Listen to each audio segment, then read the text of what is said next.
স্বামী অধ্যক্ষ, স্ত্রী প্রভাষক। এই দম্পতি থাকেন ভারতে, কিন্তু অবাক করা বিষয় হলো ভারতে থাকলেও এই দম্পতি কিন্তু বেতন ভাতা তোলেন বাংলাদেশ থেকে, এমনকি কর্মস্থলেও আসেন না। এমন অভিযোগ উঠেছে মাদারীপুরের একটি শিক্ষা প্রতিষ্ঠানের শিক্ষক দম্পতির বিরুদ্ধে। মাদারীপুরের ডাসা উপজেলার শশীগড় শহীদ স্মৃতি মহাবিদ্যালয়ের অধ্যক্ষ হিসেবে কর্মরত রয়েছেন দুর্লভানন্দ বারৈ নামের এক ব্যক্তি। তার স্ত্রী চম্পারানী মণ্ডল একই প্রতিষ্ঠানের প্রভাষক। অভিযোগ, এই শিক্ষক দম্পতি বছরের অধিকাংশ সময় ভারতে থাকেন। ওয়ালটন এখন দেশের সীমানা পেরিয়ে পৌঁছে গিয়েছে 50টিরও বেশি দেশে। ওয়ালটন, ঘরে ঘরে বিশ্বজুড়ে। কর্মস্থলে না এসেই নিয়মিতভাবে এই শিক্ষা প্রতিষ্ঠান থেকে উত্তোলন করে যাচ্ছেন বেতন ও ভাতা। ওই নামদারি ছুটি নিয়ে ওনার কন্যা গুনিয়া ইন্ডিয়াতে বসবাস করে কল্যাণী, সেইখানে বসে উনি বেতন পান দুইটা, একটা বাংলাদেশ সরকারের এমপিওর যেটা, আর একটা কলেজের বেতন।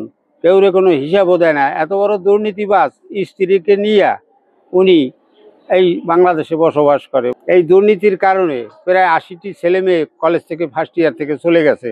এখন 200 থেকে 250 ছেলে মেয়ে আছে। আর কলেজের একটা সম্পদ ছিল, একটা হোস্টেল, সেটা উনি বন্ধ রাখছেন। তার স্ত্রীর নামে আমরা যতদূর জানি এখন পর্যন্ত প্রতি মাসে 4 লক্ষ টাকা করে ডিপোজিট হচ্ছে এবং 50 লক্ষ টাকা সঞ্চয়পত্র আছে তার স্ত্রীর নামে। এইটুকুই জানতে চাই আমরা যে আসলে এই টাকার উৎস কোথায়, এই টাকা কিভাবে সে উপার্জন করলো। জানা যায়, আওয়ামী লীগ সরকারের পতনের পরপরই ভারতে চলে যান এই শিক্ষক দম্পতি। কিছুদিন পর অধ্যক্ষ দুর্লভানন্দ দেশে ফিরলেও তার স্ত্রী এখনো ভারতেই অবস্থান করছেন। দেশ ছাড়ার আগে চম্পারানী মণ্ডল নিজের স্বাক্ষর করা চেক রেখে যান, যার মাধ্যমে প্রভাষক চম্পা নিজ নামে নিয়মিত বেতন ভাতা উত্তোলন করে যাচ্ছেন। স্থানীয়দের দাবি, এই শিক্ষক দম্পতির বিরুদ্ধে শুধু একটি নয়, অভিযোগ রয়েছে একাধিক। কলেজের অধ্যক্ষ দুর্লভানন্দ বারৈ এবং তার স্ত্রী চম্পারানী, ওনারা দুইজনেই দুর্নীতিগ্রস্ত লোক। সরকারের পক্ষ থেকে ওনাদের নামে অনেক চিঠি আসছে, দুর্নীতি প্রমাণিত হয়েছে, তারপরেও ওনারা এই কলেজে আছে। এবং সরকার পতনের পরে ওনারা দুইজনেই ইন্ডিয়াতে চলে গেছিল। যাওয়ার পরে ও দুর্লভানন্দ বারৈ উনি আবার চলে আসছে, কিন্তু ওনার স্ত্রী ওই জায়গা আছে এখনো। কলেজের অধ্যক্ষ দুর্লভ বাবুর নামে বিগত দিনে শত শত অনিয়মের খোঁজ জানা সত্ত্বেও সে জুলাই বিপ্লব 5 আগস্টের পরে সে সব পদ থেকে পালিয়ে এবং তার বউ পালিয়ে ইন্ডিয়া যাওয়ার পরেও সে এখনো সেই পদে বহাল থেকেছে এবং তার বউ এখনো ইন্ডিয়াতে বসে বসে সরকারের বেতন নিচ্ছে। জুলাই আগস্টের যেই প্রেরণা নিয়ে আমরা আন্দোলন করেছি, সেই আন্দোলন আজ যদি সে সেই পদে বহাল থাকে, সেই আন্দোলনের ব্যাহত হয়, প্রশ্নবিদ্ধ হয় সেই আন্দোলন। তাই আমরা অতি শীঘ্রই তার এবং তার ওয়াইফের অপসারণ চাই। এদিকে শিক্ষক দুর্লভানন্দের দাবি, তার স্ত্রী শারীরিকভাবে অসুস্থ, এজন্য তিনি ছুটিতে রয়েছেন এবং চিকিৎসা নিচ্ছেন ভারতে। তবে ছুটির মেয়াদের ক্ষেত্রে তিনি উল্লেখ করেছেন এই ছুটি মাত্র 6 মাসের। অথচ হিসেব অনুযায়ী আওয়ামী লীগ সরকারের পতনের পর অতিবাহিত হয়েছে প্রায় 1 বছর।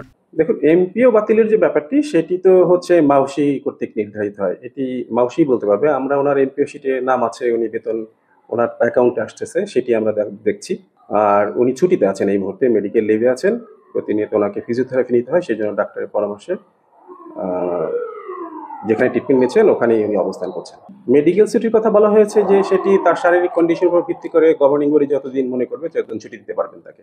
এটি সরকারি বিধির ভেতর দিয়ে নিয়ন্ত্রিত হয়। আমি যেটা বললাম, বেসরকারি কলেজ প্রতিষ্ঠানগুলোতে গভর্নিং বডি যদি মনে করে তাহলে ওনাকে ছুটি দিতে পারেন। উনি 6 মাসের ছুটিতে আছেন।